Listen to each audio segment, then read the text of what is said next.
She sat across from him, absent-mindedly poking at her cold dinner with a fork, as if she already knew she was about to bring their world crashing down. One question, and everything unraveled. Carefully rehearsed lines, theories about freedom and personal growth, all wrapped in the guise of concern. She wanted something new, new faces, new feelings, and suggested opening the marriage, not because something was missing, but because she was bored. But there are lines you cross that you can never return from. He agreed, not out of curiosity, but because he knew. This was the end.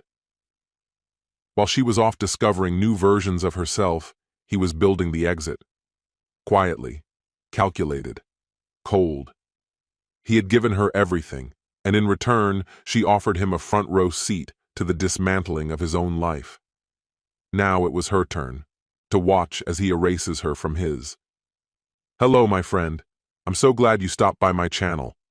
If you're here for the first time, don't forget to subscribe and share this video with your friends or family. It really helps my channel a lot. Please tell me in which city or country you watched this video. I value every one of your comments. So, let's get started. I can still picture the night everything came crashing down, etched in my memory like a scene on repeat. Emily was seated across from me at the dining table, absently pushing her salmon around the plate, barely nibbling at it. Her eyes were distant, as though she were lost in thought, trying to unravel a puzzle with no pieces. "Is everything okay?" I finally asked, cutting through the thick silence. She blinked, almost as if I'd yanked her from another world, then gently set her fork aside. "Yes. No. I don't know." She sighed, her voice trailing off before steadying. "Justin, there's something I need to say. It's serious." I recognized that tone, one she usually used when proposing a spontaneous home renovation or adopting a dog. But this time, something was different, heavier. I leaned forward cautiously. "Okay, I'm listening." She hesitated. Her fingers fidgeted with her wedding ring, slowly twisting it back and forth. "I've been doing a lot of thinking. About us. About how long we've been together. And I think maybe it's time to try something new." My forehead creased. "New how?" She paused before answering, and when she did, her words landed like a punch. "I think we should try an open marriage." I stared at her, convinced I'd misheard. "An open marriage?" I echoed, the disbelief sharp in my voice. She nodded, her eyes locked on mine, though I could see the uncertainty swirling beneath the surface. "Yes, Justin, I love you. I truly do. But I feel like we've settled into this routine. Maybe this could help us rediscover who we are, together." A bitter laugh slipped from my lips before I could stop it. It was raw and cutting. "So, let me get this straight. You want to sleep with other people but keep me as your husband? How generous of you." "It's not just about intimacy," she snapped back, changing her tone as if defending herself. "It's about personal growth, trust. We explore ourselves beyond the limits we have set." "You really think I signed up for this?" I said, shaking my head. "I married you, not some self-actualization experiment disguised as a relationship." The rest of the night was a blur of arguments. She came ready, with phrases she'd clearly rehearsed. She said it wasn't because something was missing in me, talked about how monogamy was a social construct, cited examples of other couples who had tried it and come out stronger.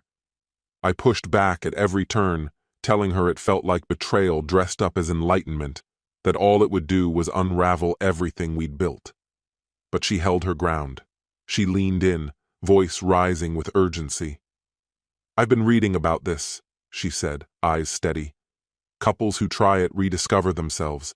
Their connection deepens. Justin, we've been married 10 years. I need more. I need to feel alive again. I need something new." "Something new?" I repeated, my voice cracking. "Isn't that what this was supposed to be? Marriage, committing, building a life." She let out a frustrated groan, her words tinged with desperation. "This isn't about you. You're amazing. I mean that. but I feel hollow inside. I don't want to lose you. I still love you. I just think we might both grow from this." My stomach churned. The woman I had vowed to spend my life with was now asking for permission to sleep with other men. I never imagined those words would come from her. I hadn't braced for this. "I don't know, Emily," I muttered, shaking my head slowly. "This doesn't sit right with me. How would something like that even work?" She reached across the table, her hand brushing mine, gentle, almost pleading. "We'd make rules, clear guidelines, no emotions, full honesty. We'd talk about everything. Justin, I need this, but I don't want to do it without you." Eventually, I agreed, not because I shared her vision, but because I needed to see where this would go. Maybe I was driven by a quiet sense of doom. Maybe I wanted to witness the wreckage firsthand. Even as I spoke the words she wanted to hear, my mind was already elsewhere, skimming ahead to the end of the story. If she was opening our marriage to others, then I was closing the chapter on us. That thought hit cold and deep, like ice splintering in my chest. I didn't say anything then, but I'd already made my decision. The very next morning, I began laying the foundation. While she went about her usual morning routine, I was online researching asset protection. I contacted 2 financial advisors. I booked a consultation with a divorce attorney. I laid everything bare: her proposal, my gut instinct, my exit strategy. As far as I was concerned, our marriage was already over. She just hadn't realized it yet. But I knew better than to show my hand before I was ready. Until everything was arranged, until the legal safeguards were in place and my future was secure, I decided to play along with her little social experiment. I wouldn't give her the satisfaction of seeing me flinch. The days that followed felt surreal, like I was trapped in someone else's life. But behind every smile, every casual nod, I was quietly orchestrating the end. Emily didn't waste a second stepping into her newfound freedom. It was as if a switch had been flipped. Overnight, her style transformed. Her clothes hugged her curves with more intent. Her heels struck the floor with sharper purpose, and the perfume she wore was no scent I recognized. And then, as if scripted, she began dating other people. That was when the shift began, for both of us. It started one calm Saturday morning when Avery, her closest friend, came by for a casual cup of coffee. Avery had been a fixture in our lives for years, quick with a joke, magnetic in a way that balanced Emily's reserved, poised demeanor. She had that rare quality that drew people in without trying. As we sat chatting in the living room, Emily excused herself to take a phone call, leaving Avery and me alone. That's when I noticed something I hadn't before. Her expression wasn't laced with the sympathy I'd gotten used to from others. No, it was more nuanced, something softer, maybe even affectionate. And if I was honest, there was a glimmer of flirtation in her eyes. I'd seen traces of it before, a joke that lingered too long, a glance that seemed to hold weight, a smile that felt like an invitation. I used to shrug it off. She was Emily's friend, I was a husband. Back then, there were lines I refused to blur. Even the thought of entertaining those feelings felt like a betrayal. But those rules had been rewritten the moment Emily brought up the idea of an open relationship. The walls that once defined our marriage had collapsed. And for the first time, I didn't look away. I held Avery's gaze. "She's really going all in on this open marriage thing, isn't she?" Avery murmured, her tone deliberate and low. I glanced over, curious. "Why do you say that?" She lifted one shoulder in a casual shrug. "Just the way she acts around you, like you're barely there. It doesn't sit right with me." Her words hit harder than I expected. Over the days that followed, Avery and I started talking more. At first it was innocent, brief texts, playful back and forth, but it didn't stay surface level for long. She became the person I turned to, the one who reminded me I was still seen. One evening we decided to meet at a bar, just us. We didn't need pretense anymore. The conversation flowed easily, familiar and light, but with a thread of tension running just beneath. That night, something changed. The undercurrent we'd both ignored before rose to the surface. She gave me a look I'd seen many times, teasing, confident, but now it carried more weight.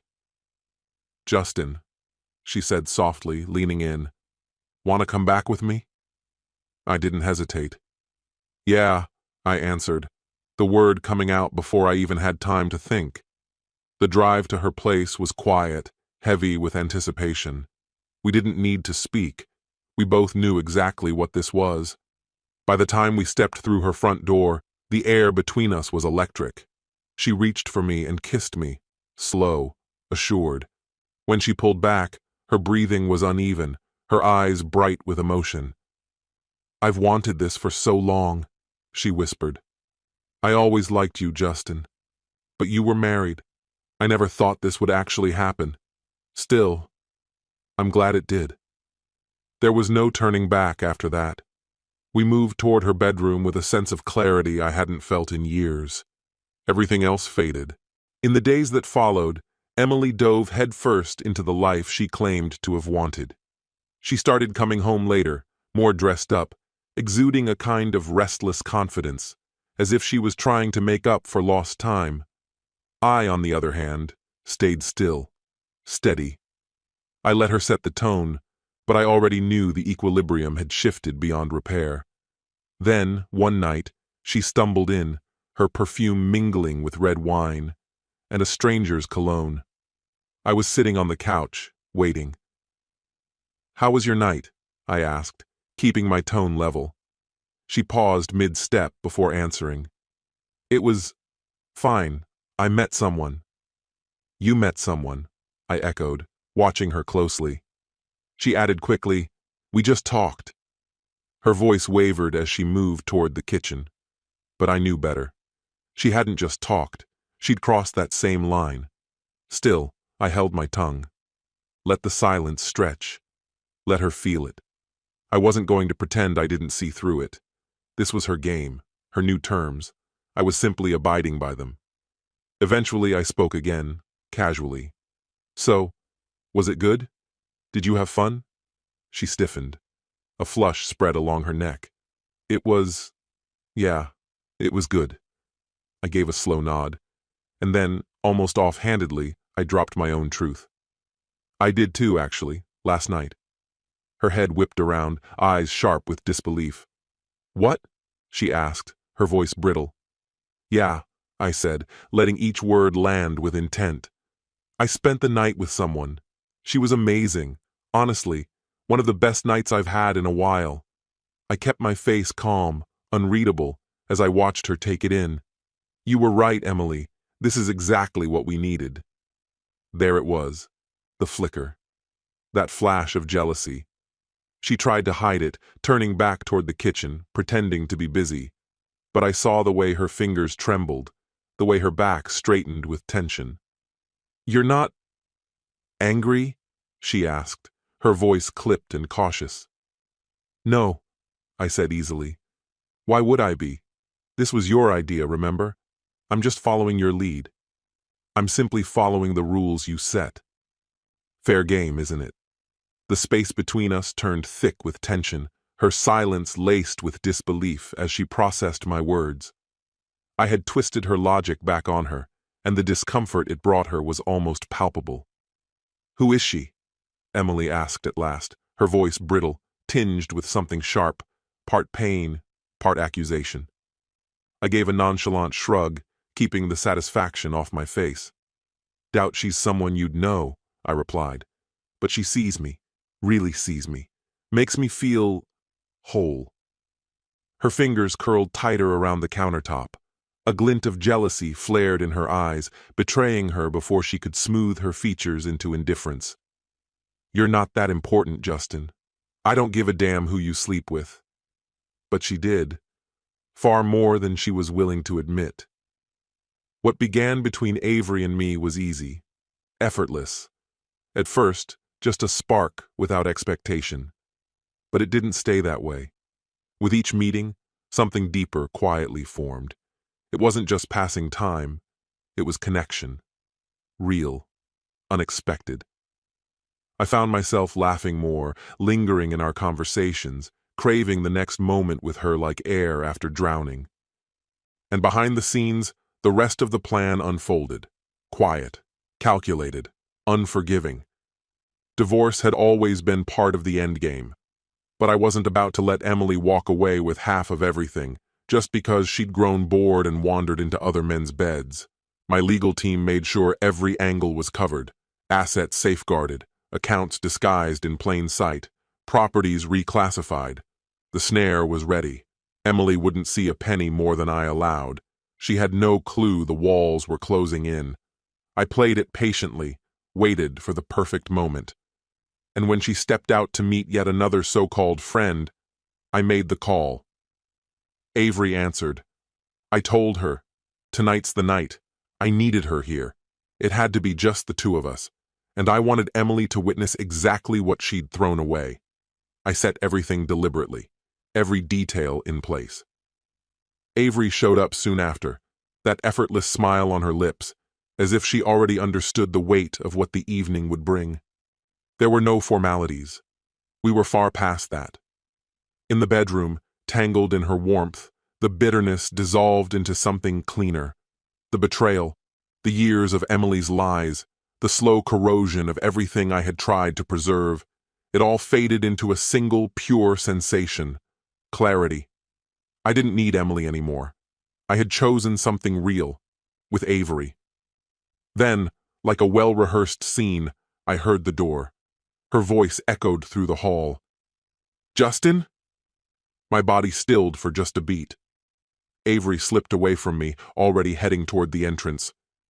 It was happening. Emily stepped into the room, her eyes freezing on the sight before her. The blood drained from her face. What? What is this? She asked, her voice cracking under the weight of confusion and dawning horror. I rose calmly, my voice level. Is something wrong, sweetheart? Her hands trembled. She backed away a step, struggling to breathe. You? With her? Yes. Her voice broke. But we had an agreement. See other people, sure, but no emotions, no attachments. Avery walked forward, her tone deceptively breezy. Appreciate the freedom, really. Justin's incredible, by the way. Best I've ever had. Emily's face twisted, shock warping into something deeper, something guttural. You? You slept with my husband? You were supposed to be my best friend. How could you betray me like this?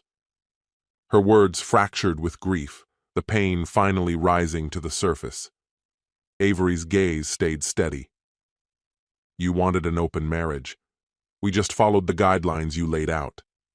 And what's going on between Justin and me? It's not just about intimacy. She looked Emily dead in the eye. We're together, for real. Tears welled up in Emily's eyes. She stared at us, stunned, like someone watching her world cave in from the inside. So, this is real? You're choosing her? I took a breath and stepped closer. There was nothing left to hide. No more veils, no more games. Yes, Emily, I'm with her, and it's not a fling. Her sobs turned raw, her body trembling, but I wasn't finished. I've already filed the paperwork. This marriage is over. Her face crumpled, shattered by the truth. You filed for divorce? She whispered, barely above a breath. Justin, please, don't do this. We can fix it. Let's just talk. Just talk. I shook my head. Firm. Final. No, Emily. There's nothing left to fix. You've done more than enough. I gave you the space you wanted. But that ends now. I'm done. Done with this, and done with you. Her body gave out beneath the weight of it all, collapsing to the floor as her hands covered her face and sobs tore through her. I never meant to hurt you, she murmured through the tears. There was a time when I believed in second chances, when I thought we could rebuild, find some version of happiness again. All she ever really wanted was to feel something real. I looked down at her, my face unreadable. Is that what this was about? just chasing some sense of being alive. You never once stopped to think about what this would do to me, Emily, what it would do to us. But now, I'm finally thinking about what I need, and this is it. The silence that followed said more than any argument ever could. Emily wept quietly on the floor. Behind me, Avery stood in stillness, her presence firm, her resolve unshaken. There was no comfort left for Emily. Not from me, not from anyone in that room. She had lost everything. When the divorce was finalized, she walked away empty-handed. No payout, no property, nothing from the life we had built together. She stepped out of that house one final time, and I never saw her again. Soon after, I put the house up for sale, not just to move on from the structure, but to bury the remnants of everything it symbolized. The broken promises, the deception, the pain. I needed space, a clean break from all of it. Avery and I packed up and started over in a new city, ready to begin a life untouched by what came before. In that new place, I began to rebuild, not a copy of the past, but something real, something earned. With the shadows behind me and Avery beside me, I could finally move forward. This story has come to an end. What's your opinion? Share it in the comments, my friend. And if you like this story, check out other exciting videos on my channel. I'll say goodbye until the next video. See you.